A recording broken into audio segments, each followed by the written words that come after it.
9 heures passées de 7 minutes sur l'antenne de DC Radio. Vincent Uzès pour vous accompagner jusqu'à midi avec nos rendez-vous, nos rubriques habituelles, beaucoup de musique bien évidemment, toutes les musiques. All Song Station, c'est la signature de DC Radio, du meilleur des années 60 à nos jours.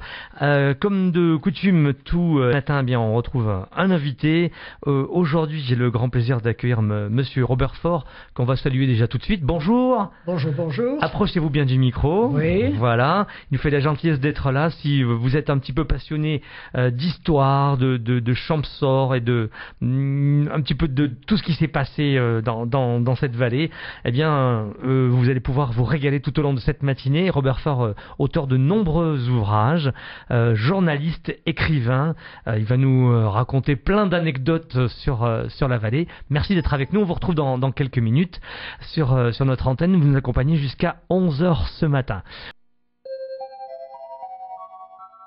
J'ai fait une petite présentation succincte tout à l'heure. Approchez-vous bien du micro, s'il vous plaît.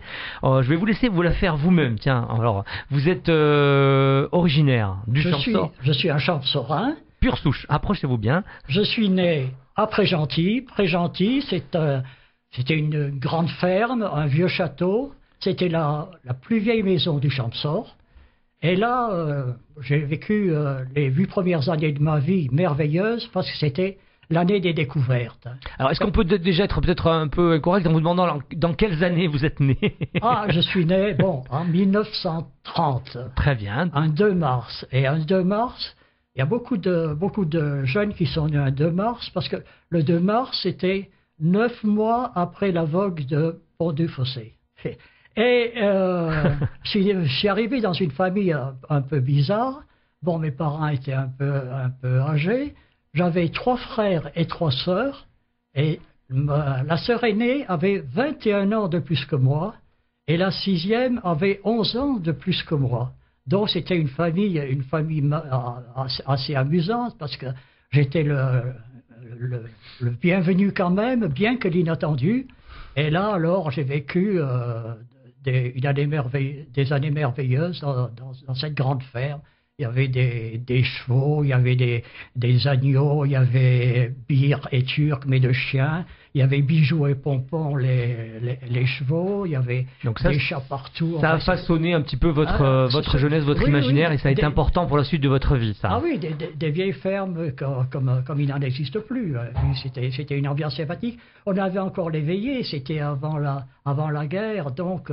On n'avait pas l'électricité, il y avait ces grandes veillées avec toutes ces familles et tous les gens d'alentour là qui venaient, et c'était merveilleux. Moi j'étais tout petit et j'écoutais tout ça, et chacun racontait ses folies. Ma sœur Rosa, par exemple, elle allait souvent à Montorsier, elle parlait de ses fréquentations, de ses veillées, de ses amis. Elle disait toujours « Ah, Montorsier, Montorsier ». Et moi, j'étais dans mon coin, là, j'écoutais tout ça, les yeux écarquillés, et je dis « Montorsier, Montorsier ». Mais je pourrais pas y aller, moi aussi, au torsier de Rosa. Voilà, donc vous passez une enfance heureuse, adolescence. Comme on n'en fait plus. Quoi. Voilà. Après une adolescence, vous demandez un petit peu vers quoi vous allez aller, au niveau des études, au niveau de votre... à cette époque-là, on avait un bon instituteur. J'avais passé le certificat d'études à 11 ans, et après, on est parti, il y a eu une mission là. On a les moines capucins ont récupéré des jeunes du Champsaur pour aller à leur école là, qui était près de Valence. Bon, j'y suis allé.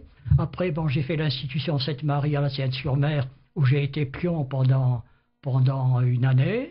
Et après, je suis revenu donc traînasser un peu à Pont-du-Fossé, sans trop savoir vers quoi je pouvais me diriger, parce que là, le Champsaur à cette époque, les projets d'avenir, on n'en avait pas beaucoup. Hein. Ouais, à part reprendre une ferme, des choses comme ça. Ah non, j'étais le dernier enfant d'une famille de 7, à l'époque où presque tout le monde était paysan. Ouais. Je me voyais... C'était bouché, quoi. Impossible. Ouais. Mais c'est ce qui arrive encore aux jeunes d'aujourd'hui. Absolument, Aux jeunes d'aujourd'hui, heureusement encore qu'il y a eu l'évolution du tourisme.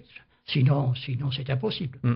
Donc on va raccourcir un petit peu. Vous vous retrouvez par un concours de circonstances sur Paris à être lancé un peu dans le journalisme. On va dire ça comme ça pour raccourcir un peu l'histoire. Et vous allez sur Paris. Vous êtes hébergé par des gens que vous connaissez. Comment ça se passe? Alors ça s'est passé bizarrement mes débuts de journalisme. Donc j'ai traîné assez à Pont-du-Fossé là et je savais pas trop quoi faire. Et je discutais un peu avec des jeunes pour passer le temps. Et il y avait là un jeune du Val-Gaudemar qui s'appelait Noël Vincent. Il avait été aspirant guide et il me racontait tout un tas d'histoires sur son métier, les gens qu'il avait accompagnés, les dépenses qu'il fallait faire, les dangers de l'alpinisme et tout ça. Bon, et moi je disais, mais ce qu'il me dit, c'est intéressant. Et à l'époque, j'avais un cousin, Marcel Faure, qui était rédacteur en chef d'un journal à Paris, qui s'appelait Jeune Force Rurale, c'était le journal de la JAC, qui tirait à 150 000 exemplaires. Moi, j'ai dit, si j'envoyais ça à Marcel Faure, et peut-être qu'il me dise un peu ce qu'il en pensait, parce que j'aimerais bien être moi aussi de journaliste. Alors j'ai envoyé mon papier, mon cousin m'a dit, oh là là, mais attention, hein, il y a un comité de rédaction, bon j'ai lu ton papier, je vais le présenter et on verra bien ce que ça donne. Donc il a présenté ce papier, bon parmi les juges, il y avait Michel de Baptiste, André Vial, etc. Et finalement, bon, mon papier a été accepté et ils m'ont dit, si tu veux venir à Paris faire un petit stage, tu peux venir. Donc je suis monté à Paris et à Paris, donc j'ai travaillé un peu à ce journal, qui était le journal de la JAC. Et il y avait à ce moment-là l'école de journalisme, le centre de formation des journalistes, qui est une école assez... reconnue. Oui, une bonne école, une école assez importante. Et je me suis dit, pourquoi pas tenter de faire le centre de formation des journalistes. À l'époque, il y avait quand même 700 candidats à cette école, hein, et finalement, on n'est sorti que 14, et donc il a fallu, pendant 2 ans, bûcher pas mal. Je faisais des piges pour Fripounet et Marisette, pour Promesse, pour Cœur Vaillant, enfin, pour essayer de gagner sa vie, pour payer un peu ses études. Bien sûr. Et donc, je suis sorti donc, de cette école. C'est une école assez célèbre, puisque après, il y a eu des gens bien plus célèbres que moi. Patrick Poirot d'Arvor, David Pujadas, Gérard Rolls, Bernard Pivot, etc., qui ont fait aussi cette école. Cette formation, oui. Et voilà, on va rester là pour cette partie, on met un petit peu de musique et on continue un peu votre histoire dans 10 minutes, Robert Faure. C'est passionnant en tout cas.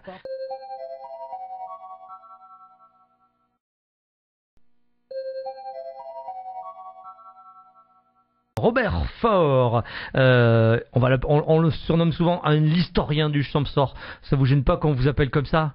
Ça vous fait sourire? Non, ça fait un peu pompier, mais enfin, le Champsaur, là, vous savez, qu'on l'habite, qu'on le quitte, qu'on y vienne, on l'aime, le Champsaur. On y revient toujours. Et on aime bien parler du passé, on aime bien parler de ses ancêtres. Voilà, donc on a vu tout à l'heure le début de votre histoire, donc vous êtes natif dans le Champsaur, vous êtes monté sur Paris, fait une carrière dans le journalisme, et le jour de votre retraite, eh bien vous vous dites, je vais avoir un petit peu de temps, et une rencontre avec un copain du Champsaur qui vous dit mais on n'a pas trop de traces écrites sur l'histoire de notre vallée, on va faire peut-être des recherches par des étudiants. Il vous dit moi j'ai du temps, ça me passionne, j'ai une formation, je sais, j'ai une plume, et je vais me lancer à faire ces recherches et ce bouquin. Et dans les années 80, oui, absolument, c'est ça. On se retrouve dans les années 80. Eh bien, vous mettez à consulter les archives. Vous êtes allé où pour retrouver des éléments pour votre premier ouvrage?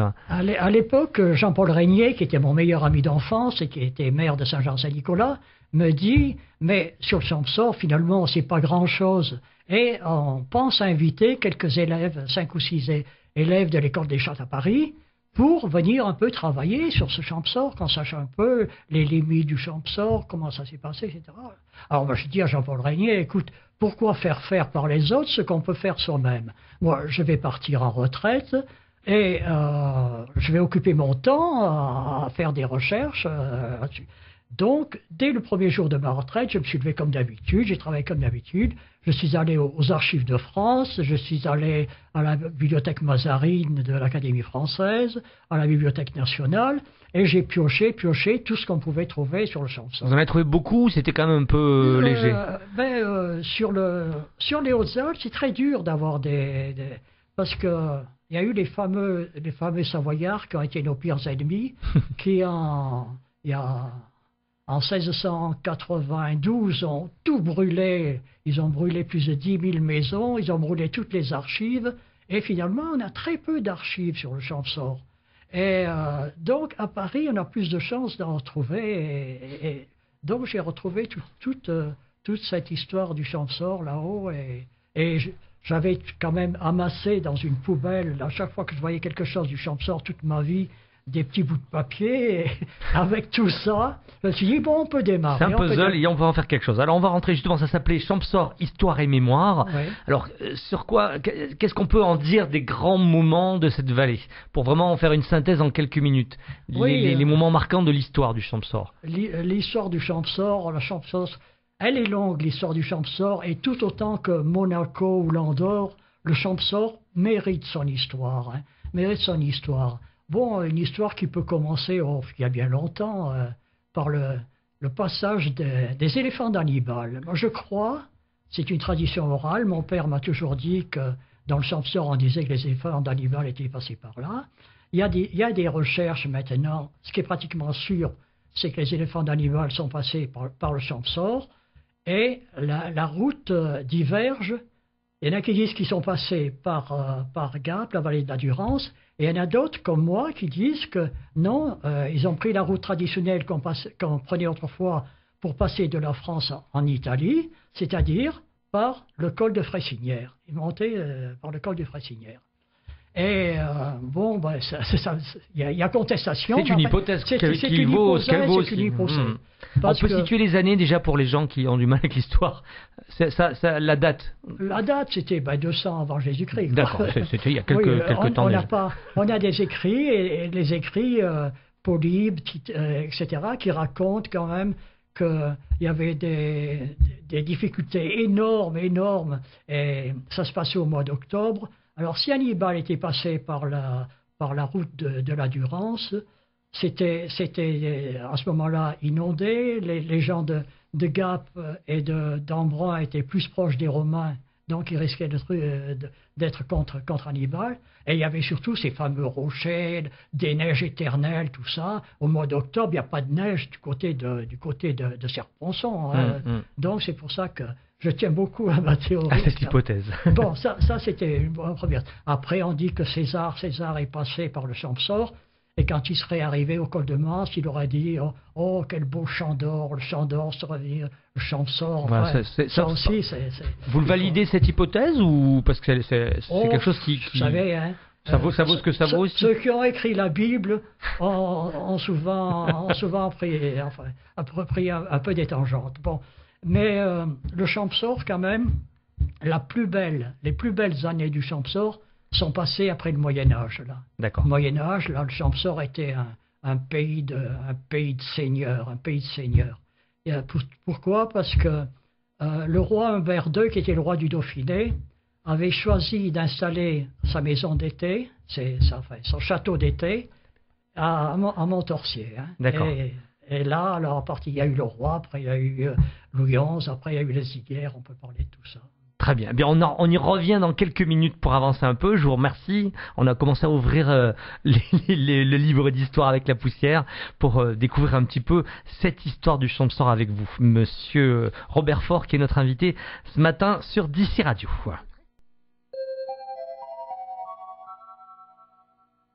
Alors, vous avez écrit dans l'un de vos ouvrages que les Champsaurins étaient tous des petits-fils de rois. Qu'est-ce que c'est cette formule? Qu'est-ce que ça veut dire? Oui, c'est amusant. C'est amusant parce qu'à l'époque, après le Moyen-Âge, les rois du Dauphiné avaient choisi le Champsaur pour établir là leur château d'été. Il se trouvait à Bruxelles, au-dessus de Pré-Gentil. Et là, ils donnaient des fêtes somptueuses, évidemment. il y avait le bon air, c'était pour leur santé, ils donnaient des fêtes, et tout le monde venait là, évidemment, ce qui se passait dans les châteaux. Il paraît qu'il y avait 1000 soldats qui étaient sur Montorsier, etc.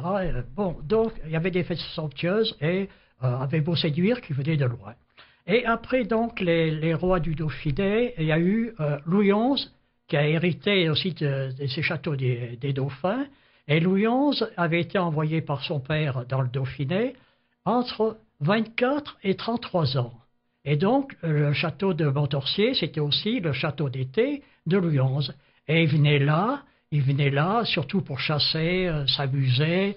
Il avait même un compagnon de chasse et un compagnon qui lui trouvait, enfin, toutes les filles qu'il voulait, qui s'appelait Martin de Champollion. Il a anobli Martin de Champollion. Et là, imaginez un futur roi entre 24 et 33 ans. Que de champsorines il a dû séduire en ces temps-là, que de bâtards nés.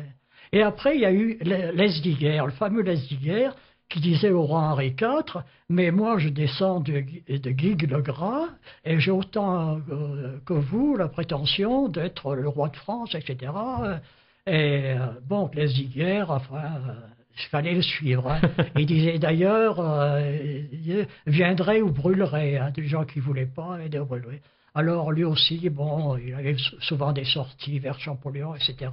Et donc avec tous ces bâtards et tout ça, on peut penser qu'il y a du sang royal dans chaque chanson. Ah voilà d'où vient la formule, on a l'explication.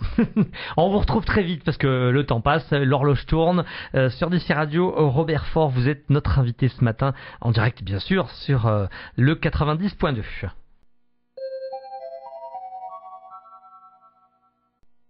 On va ouvrir un petit peu une page importante, hein, il faut le dire, de la vallée du Champsaur, Val-Godemar. C'était donc à la fin du siècle dernier, au début de notre siècle, avec cette vague d'émigration. On peut rappeler rapidement les raisons et un petit peu expliquer qu'est-ce qui s'est passé. Pas loin de 5000 personnes, vous me disiez tout à l'heure en préparant cette intervention, sont parties vers les États-Unis. Oui, alors, les conditions dans lesquelles ça se faisait, c'était dû à de la misère avant tout, hein. La vie était très dure à l'époque dans le Champsaur, là, parce que les familles étaient nombreuses, souvent des familles de 10 enfants. Bon, qu'est-ce qui se passait dans une famille de 10 enfants avec des tout petits lopins de terre, des terres difficiles à travailler, des hivers très très longs, 10 enfants. Bon, souvent c'était l'aîné qui était favorisé. Et que faisaient les 9 autres? Que pouvaient faire les 9 autres là Alors, à ce moment-là, il y a eu une vague d'émigration vers les États-Unis, surtout vers l'Argentine aussi. Et ils partaient vers les États-Unis parce que les États-Unis acceptaient des moutonniers. Et les habitants du Champsaur, du Haut-Champsaur surtout, s'occupaient bien des bêtes et ils trouvaient facilement du travail. Mais, bon, il y avait les moutonniers, mais il y en avait d'autres aussi dans les familles qui suivaient. Et c'était pas toujours très heureux d'arriver là-bas. Donc, les gens partaient comme moutonniers dans l'Idaho parce qu'il y avait des terres vertes, il y avait beaucoup de moutonniers. Ils partaient aussi en Floride parce qu'on parlait encore un petit peu le français. Ils partaient aussi dans la Californie, parce que la Californie, c'était le bon climat. Et ils en avaient tellement bavé dans les climats des Hautes-Alpes, en Californie. Chercher un peu de douceur. Pour eux, c'était leur paradis, Ouais. D'accord. Et dans la famille de mon père, par exemple, ils étaient 7 enfants, et sur les 7 enfants, il y en a 4 qui sont partis aussi aux Amériques. Ils sont partis 2 filles et 2 garçons, là. Et bon, ils ont fait souche là-bas. D'accord. Alors, il faut expliquer qu'évidemment, ils n'étaient pas fortunés. Pour partir, ils vendaient ici tout ce qu'ils avaient. C'était la grande aventure. Ils vendaient tout ce qu'ils avaient ici, c'est ça, pour pouvoir acheter leur billet de bateau pour y aller, c'est ça. Oui, c'est ça, c'était pas facile. J'ai mon oncle, là, qui a écrit sur un cahier d'écolier toute son aventure, l'embauche à Saint-Bonnet, là, au Café du Bon Paysan, le départ de Gap avec les autres Gapençais, le bateau au Havre et l'arrivée là-bas. Lui n'était pas spécialement doué pour les moutons. Il en a bavé. Finalement, ils ont lancé une blanchisserie avec des filles de Champollion, les filles Bernard de Champollion, puis devenu directeur d'une blanchisserie, puis après, il est revenu à Pont-du-Fossé, puis... et d'un autre côté, j'ai une autre tante qui est partie en Argentine. Alors elle est partie, c'est une histoire assez bizarre là. Donc j'ai lancé un blog sur Internet, et avec ce blog sur Internet, on a des contacts un peu partout dans le monde.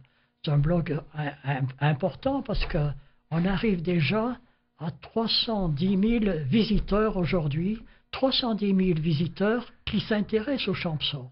Ce petit pays qui a à peine 10 000 habitants. Vraiment, le Champsaur attire des visiteurs, les gens s'intéressent. Alors, profitez-en justement pour que les gens puissent aller faire un petit tour, de nous donner la manière de le consulter. Alors, le blog, mon blog, c'est champsaur.overblog. Et à côté de ça, je travaille pour un site qui s'appelle Glésil Overblog. Alors, le site Glésil Overblog, qui fait maintenant 310 000 visiteurs, a commencé assez bizarrement, puisque c'était un médecin de Marseille, le docteur Lecourtier, qui passait toutes ses colonies de vacances au Glésil et qui a voulu un peu parler du Glésil à ses amis. Et ses amis donc sont venus sur Internet, et sur Internet, ils ont voulu savoir le Glésil, est-ce que c'est toujours la même chose? Et le Glésil, le château du Glésil, qu'est-ce qu'il est devenu? Le Glésil, bon, c'est... Et qui occupait ce château? C'est Lesdiguières, et Lesdiguières, etc. Tout le monde a voulu s'intéresser au Champsaur. Et après, le docteur Lecourtier m'a dit, mais vous qui avez écrit 6 livres sur le Champsaur, vous ne pouvez pas participer à mon site. Et donc, j'ai participé. Et c'est parti de là. Et voilà, très bien. On continue oui, alors sur l'Argentine, non? Non, ou alors on voit ça un petit peu plus tard. Allez, je fais une petite pause, parce que c'est l'heure, et on se retrouve après, mais on ne s'arrêterait pas, hein, si c'était comme nous. Robert Faure est notre invité, il nous égrène un petit peu des grands moments, évidemment on peut que le survoler, de l'histoire du département et du Champsaur-Val-Godemar.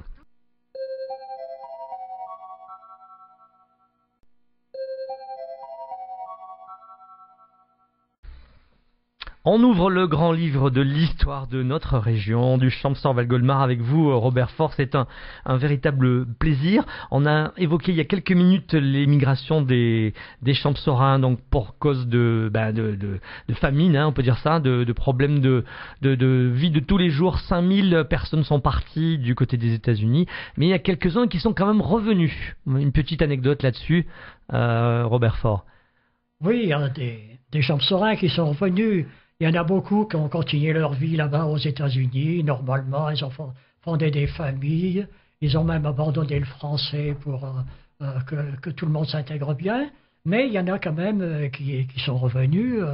On cite souvent le cas des Bonabel d'Orsières-Merlette. Les frères Bonabel étaient partis donc d'Orsières pour les États-Unis, et pour s'occuper d'un élevage de leur oncle là-bas, d'un important élevage là, au Montana, je crois. Et une fois arrivé là-bas, peu de temps après, bon, l'oncle est mort. Bon, les frères Bonabel ne sont pas restés là-bas. Ils sont donc revenus en France, et ils en ont profité pour s'intéresser au lancement de la station d'Orsières-Merlette. Ils sont venus, donc ils sont lancés un peu dans le commerce, ils ont des magasins, etc. Et finalement, bon, c'est bien, mais enfin, il y en a beaucoup. Il y a d'autres Champsaurins qui sont restés là-bas et qui n'ont pas eu ce bonheur. Il y en a qui sont morts parce qu'ils ne connaissaient pas la langue. Il y en a qui sont enterrés dans les cimetières là-bas. C'est simplement une petite croix sur laquelle on voit un espèce de mouton en zinc repoussé, pour indiquer que c'était un moutonnier qui est mort là-bas, bien pauvre, etc. Mm-hmm. Et puis, il y en a beaucoup aussi qui ont quitté, qui ont plus voulu reprendre des contacts avec le Champsaur pour bien s'intégrer là-bas, au point même d'interdire à leurs enfants d'apprendre le français. Ah oui, il y a une coupure vraiment de transmission culturelle alors sur les familles. Oui, oui. Ah oui, d'accord. Oui, ça... mes cousins d'Argentine, par exemple, Ma tante, une sœur de mon père, était partie donc en Argentine en 1906. Et bon, elle s'était installée là-bas. Bon, qu'était-elle devenue? Elle nous a écrit pendant assez longtemps. Puis depuis une cinquantaine d'années, on n'avait plus de nouvelles d'elle. Bon, tout se passait. Bon, on se demandait ce qui s'était passé. Et un jour, sur Internet, je reçois un message d'un Daniel Faure d'Argentine, de Buenos Aires, qui me dit, oh là là là, il paraît que mes ancêtres qui étaient partis vers l'Argentine étaient ardoisiers du côté de Pont du Fossé.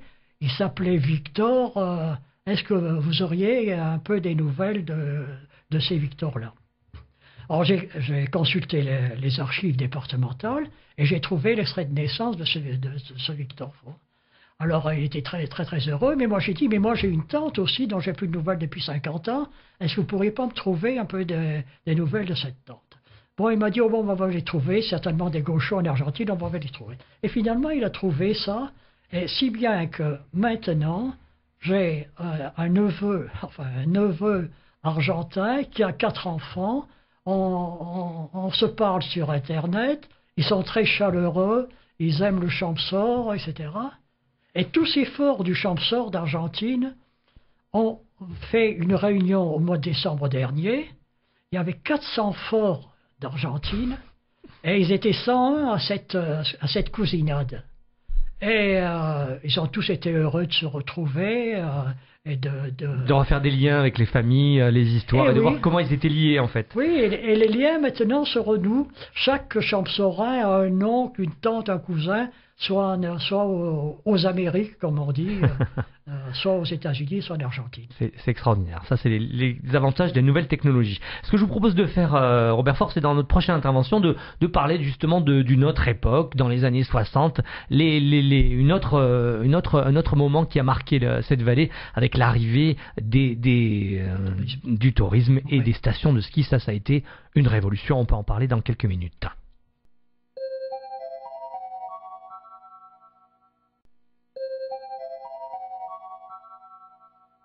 Robert Faure, on a encore quelques minutes pour évoquer ce dont on avait parlé tout à l'heure, c'est-à-dire la révolution dans c'était les années 60, sur le Champsaur-Val-Gaudemar. Ça arrivait à une bonne période où c'était encore des années compliquées pour la vallée. C'était pas une vallée très riche, beaucoup de paysans, on n'avait pas beaucoup d'argent, et l'arrivée du tourisme et de l'or blanc, les stations de ski. Quelques mots là-dessus.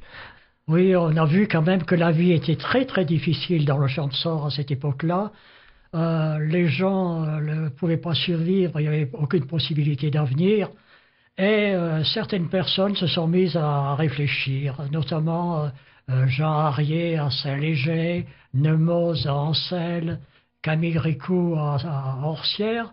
Et ils se sont dit, si on veut que les gens restent au pays, il faut développer le tourisme. C'est la seule industrie qu'on peut développer dans le Champsaur, autrement la vallée va mourir. Donc ces gens-là se sont mis à développer des hôtels, des pistes de ski, la grande station d'Orsières-Merlette, les petites stations d'Ancel, Saint-Léger, Chaillol. Et tout ça, ça a attiré des touristes qui ont permis des nouveaux commerces, des nouveaux artisans. Et le Champsaur a pu à ce moment-là revivre. C'était une aubaine. Oui, c'était une aubaine. Hein, tout à fait. Alors, on va peut-être en rester là pour aujourd'hui. Le temps nous manque. Vous avez d'autres occupations. On aura l'occasion, je l'espère, si vous avez la gentillesse de venir nous revoir, d'évoquer d'autres volets de l'histoire du Champsaur. On peut renvoyer les gens vers vos ouvrages dans un premier temps. Oui. Ils sont nombreux, vous en avez 6. Ils sont tous réédités, tous disponibles ou pas? On a écrit plusieurs livres dans le Champsaur Histoire et Mémoire. Et après, on a écrit les 4 saisons du Champsaur. Avec Charlie Bell. Avec Charlie Bell, oui. Puis les Hautes-Alpes à découvrir, avec une préface du prix Nobel Gilles de Gênes. Puis j'ai fait un livre sur la ziguère du Champsaur, en reprenant un peu le particularisme champsaurin, tous ces vieux mots du Champsaur qui qui apporte une ambiance spéciale dans l'écriture. Absolument. Et également votre blog, pour en terminer là-dessus, comme ça on peut aller suivre un petit peu les liens avec tous les gens qui sont dessus, plus de 300 000, c'est incroyable. Ouais. Rappelez-nous l'adresse, comme ça on peut jeter un petit coup d'œil. C'est Robert Faure, Champsaur, Over Blog. Voilà, avec ça, on ouvre de nouveaux horizons et peut même peut-être permettre aux gens... Robert Faure, Champsaur sur Google et vous avez... Et ça sort immédiatement. Ah ben écoutez, merci encore d'être venu, c'était un petit peu trop court, mais une prochaine fois. on se reverra avec grand plaisir en tout cas. Merci beaucoup Robert Faure, merci.